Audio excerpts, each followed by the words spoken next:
Hello, today I am here with two wonderful human beings, Danni and Kellyn. Do you want to introduce yourselves a little bit?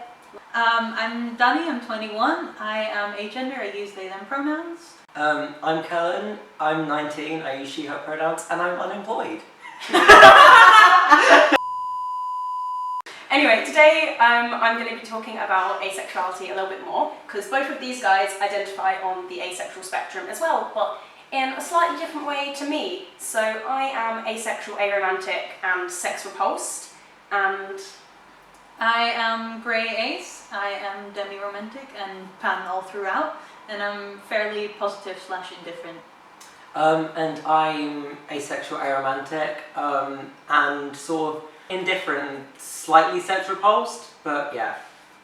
So you guys have been in a relationship for 11 months. 11 months? Yeah. Jesus Christ, that has gone so fast. Oh my god. It's 11 months on Monday. Oh, that's really cute. So, 11 months, and you guys live together as well. Uh-huh. Yeah. So what is it like entering into a relationship with someone who is like asexual, aromantic, and also kind of errs on like the sex repulsed side? Like, how did you kind of get around like the dynamic of that being a bit of a not so conventional thing that people expect in sexual relationships? Well, when we entered the relationship, we obviously spoke a lot about our identities and what we do and do not want.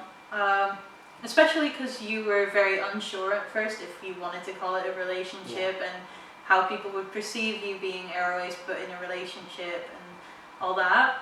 But also, I knew what I was signing up for, getting into a relationship with someone that was aromantic and asexual.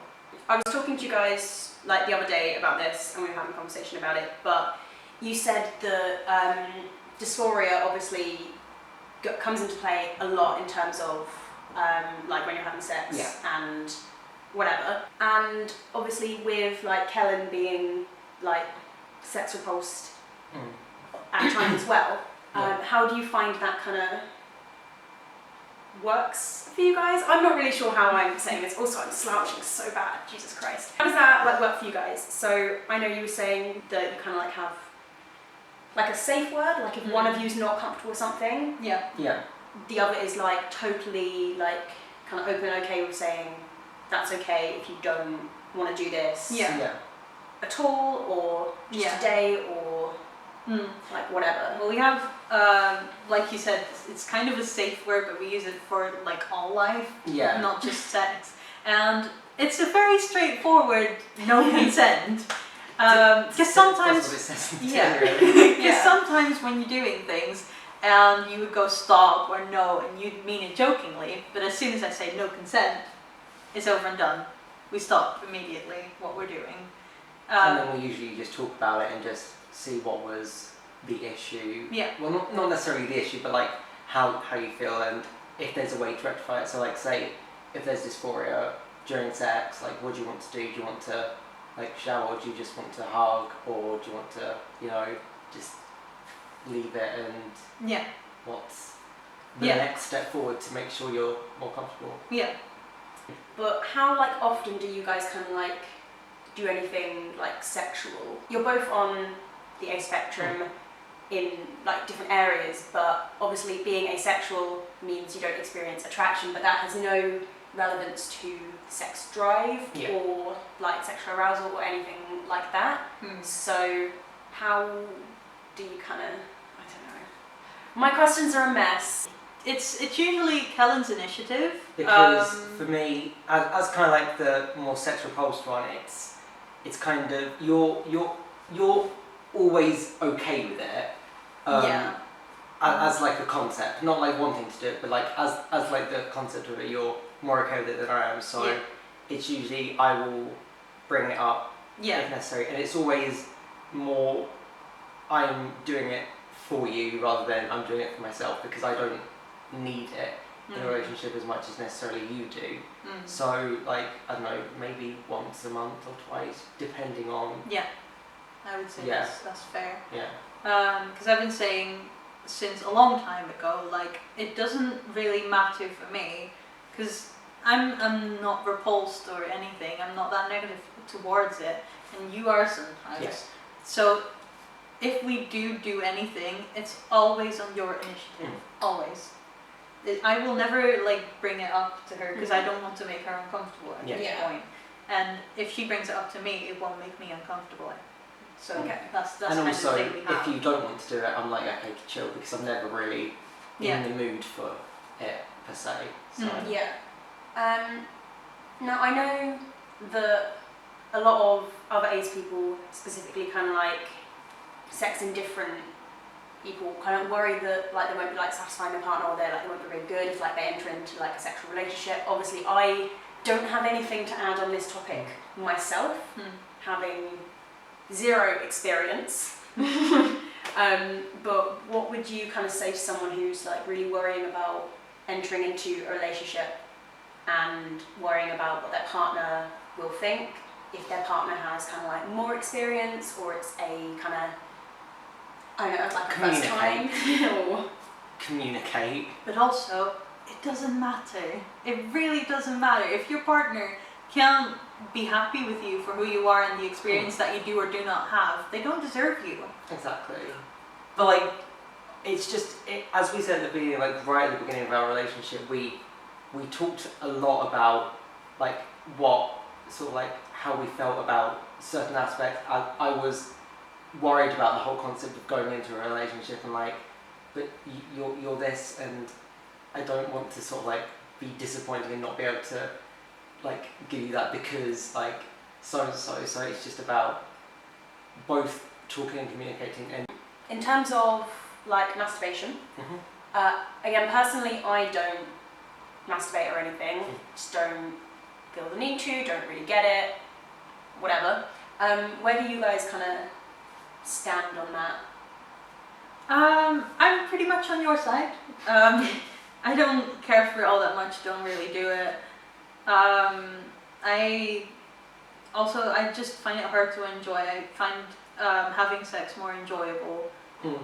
So I mean, for me, I'm very much disconnected with the idea of sex and masturbation being like a similar thing, because I'm not attracted to anything like that, but because of the body I was unfortunately given, little trans bants, like I do have a sex drive, and sometimes my body is like, hello there, have you missed me? So I do masturbate occasionally, but it's, I don't know, it's quite difficult because I don't have that attraction to anything, so it's not like I can watch porn and be like, oh yeah, fuck, I want that, this is a nice thought, and it's not like I can think of Danny and think, oh, like, because I don't have that attraction, so it's very much sort of like feeling based. It's very much, I just want to get it over and done with and move on with my day. Like I'd so much rather do anything else. Yeah, because much like how romantic and sexual orientations are different, there is also a distinction between attraction and kind of like arousal, and I think that's something that people often forget. You said this to me the other day, and I had wanted to say something like that for like ages, but I didn't know the way and the words to describe it. My body, anyone could touch certain sensitive areas and I'd be turned on. That doesn't mean I have any attraction or anything, it's just my body responding to like a stimulus in any way, like me touching a hot surface, it's going to say, ow, that hurt. So it's just, that's kind of like the difference, and that is the arousal. It doesn't mean you necessarily want anything, it's just your body responding. Would you describe your relationship as a like queer platonic relationship? Yeah, I mean that's the closest I guess you could put to, because it is, my love for Danny is platonic, there's no attraction there, so...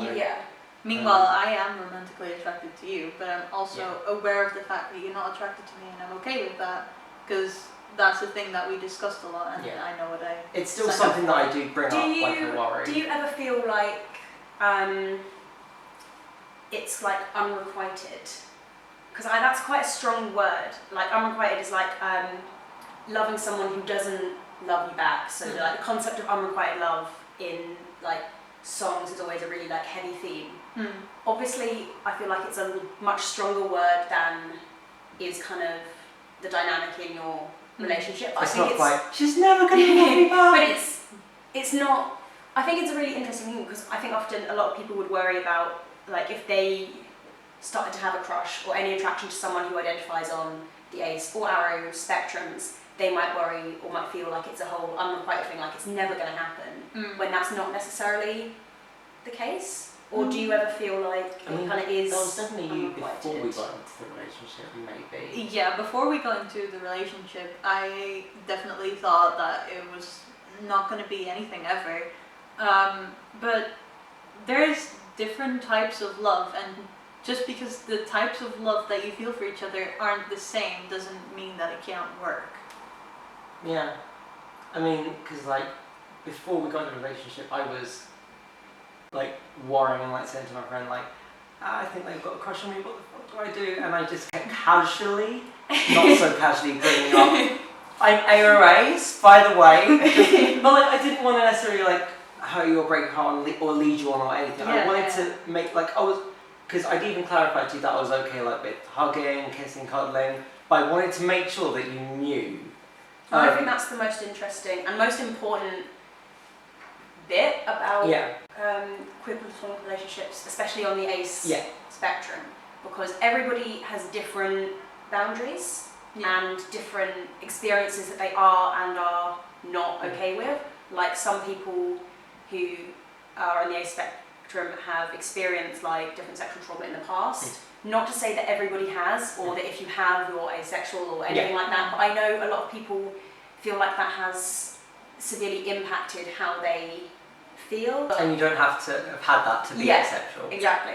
But it's a kind of a case of different people are okay with different things. A case-by-case situation. Yeah, it's a case-by-case situation, and you can't ever assume anything, which is why the communication aspect is so important. So like cuddling or like whatever people are okay with, like some ACE people are okay with kissing, some aren't. Like to some people it is a sexual thing and to some people it's not. It's case-by-case situation. So like, and some people like see that as that, well, but that's the whole point of a romantic relationship. But like, I don't like, I just like the comfort of being with someone I really care about, and like hugging and cuddling is nice. And so it's the like exactly. Yeah. So in terms of like future, I know you guys are moving out of this current place at some point and you're looking for another place together elsewhere. But where do you see yourself in the future in terms of like your relationship and how, again, like the kind of asexual spectrum dynamic affects that whole thing? So I mean, first of all, they are a hopeless romantic. And like, I just want them to know that I do care about them. So I did ask them to marry me. So we are quite engaged. a few months ago. But I mean, it started off because when we were in the Netherlands, you wanted to get like a ring for me to sort of like show your love for me. Like and a promise ring? Yeah. And we got one, and she wanted, very definitely, she wanted a black thing on there to represent the asexuality. I love that. Yeah. That makes me so emotional. Oh my god. And then the next time they visited the UK, we went and got a ring for them, and they just assumed it was going to be another promise ring, and then I got them on This one is the knee. first time I'd heard this story. Really? Yeah, I knew, but I've not actually heard it from you guys. Yeah, I got So them it's on like one knee in Holland Park, was it? And near the Japanese garden. yeah. I'm actually so emotional right now. Oh my god. Because like it was the day that I was saying, well, I can't go to the airport. You're gonna have to go from there to Liverpool Street on your own. And then I turned up at the airport with a bunch of flowers, and you just. It's like Love Actually. I mean, to be fair, they just sort of walked past me like they were a man on a mission. And I was like, I must get the train, and I was just like, Danni, I'm here. Genuinely though, because I thought I was gonna have to walk to the train, so I was on a I wasn't mission. gonna let you do I that. didn't want to see anyone. I just wanted to get to that train, so I was like walking with a mission. reception, and then she was there with flowers, and it was so cute. And then we had, for dinner that evening, we had vegan nugs and chips with apple juice in Wow, wine that glass- is the most romantic with thing. apple juice in wine glasses on the floor with a tea light. I'm so proud of you guys. Oh wow. Because she went into the bedroom at some point, and I was like, what is she doing? And then she lit up a few candles, she had 2 wine glasses with apple juice in it, and we had fries and nugs, and we sat down on the floor. That is just adorable. eating it. Wow, true romantics right here. So yeah, these guys are engaged. Yeah. We are indeed. Obviously, you proposed to Danni because Danni is the true romantic by Taylor Swift. Oh. Okay. I'm sure I've got the CD up there. I love. Anyway, but how did you kind of approach the concept of marriage? Like, how did it feel like in your head? Because for me, I don't know if I ever would get married. I'm not really sure where I stand on it because I feel like I have so little experience in any even like type of relationship that I can't at this point perceive myself getting married, which is one of the reasons I actually changed my surname. So for me, I knew that they were into the idea of marriage, not necessarily with me, but just in general, because I believe we talked about it a few times. Yeah. So it was very much, obviously, up to me, and so I just thought, I know that they would love that idea, and to me, I think, because I'm actually so disconnected with the idea, it doesn't bother me that much whether I do it or not, and I just like the idea that they will be like my next of kin, and they will be what sort of like seen, like if I go into hospital, they'll be like, that's the person we need, get them in and sort it out, and to know that they can be in charge of me if anything happens. Sounds kinky. Should be the other way around. So then after marriage, this is just, I feel like I'm like a weird backwards fortune teller right now, or like someone on like a daytime TV show being like, yes, so after marriage, where do you guys see yourself? No, so obviously we're looking to move into a new flat at some point later this year, but so you are it's no secret to anyone that you're a dog person. So we've talked a lot about like dogs. I've never really thought about the idea, but because of them like talking about it, and I know that that's a big thing to them, they've always wanted a dog, so we've sort of like but also the idea of children, and that kind of links with like the transitioning and trans thing, because hopefully by the end of this year both of us will have started Hormones. Yay! So yeah, it's definitely something. No. So yeah, children is something that we have talked about. You are currently not very fond of the idea. She hates children. So annoying. That's true. Sorry, Ash. I quite like children personally, so I've said like you're definitely up for the idea. It's okay. I'm up for the idea. It's up to you. Yeah. Would you ever adopt? So I mean, I am looking into freezing certain white materials. Yep. And we've talked about maybe you doing that, but obviously having to go through like the effectively IVF treatment with hormones to get 15 or so eggs isn't. Yeah, because I would have to get more estrogen inside my body. For That's like not a something I for a want. 3-week course to super produce eggs and. Yeah. So obviously this And whole also it process costs. is made a lot more complicated because you're both trans. Yeah. But we've Yeah. so we've spoken about it, and like we've decided that even if I just did it, it's a possibility for the future that we could have it like with my DNA and like a surrogates, whatever, I don't know the proper terms, And also, or if not, like definitely adopt. adopting as well. Yeah. But obviously freezing, because I can't speak about myself in the future. I don't know, so it's You good. guys are still like young. Exactly, and There's like plenty of time for anything to change or anything like that. At the moment, I just see a future But you with do dogs. see it with dogs, each other, and maybe kids. But like, And I think that is interesting because I feel like a stereotype is that asexual people don't want kids. Yeah, and and I want to have think- kids, but it's not always how it works. And also, I don't know, as I say, I can't speak for the future. Yeah. Like I'm not the same person I was like a year ago, let alone like however many years ago, I mean, and it'll be the same in the future. Yeah, like pray to God I live quite a long time. Like I've got a lot of years where I might change my mind, so it's good to have that as a plan, even if I never do. It's just. And I think it's very good that you've had conversations Yes, about it as definitely, well. I'm gonna finish up here because we covered a lot, and I filmed a video over on Danny's YouTube channel as well, and that is a really good little song featuring me and Kellyn. And I'm so sorry. Kellyn has also just started her YouTube channel where she's going to talk about like being trans and asexual and stuff like that, and I'm sure various other random God knows what. So both of their links will be in the description of this video, along with like their Twitters and stuff like that. Thank you for coming and talking with me, because I found this really interesting.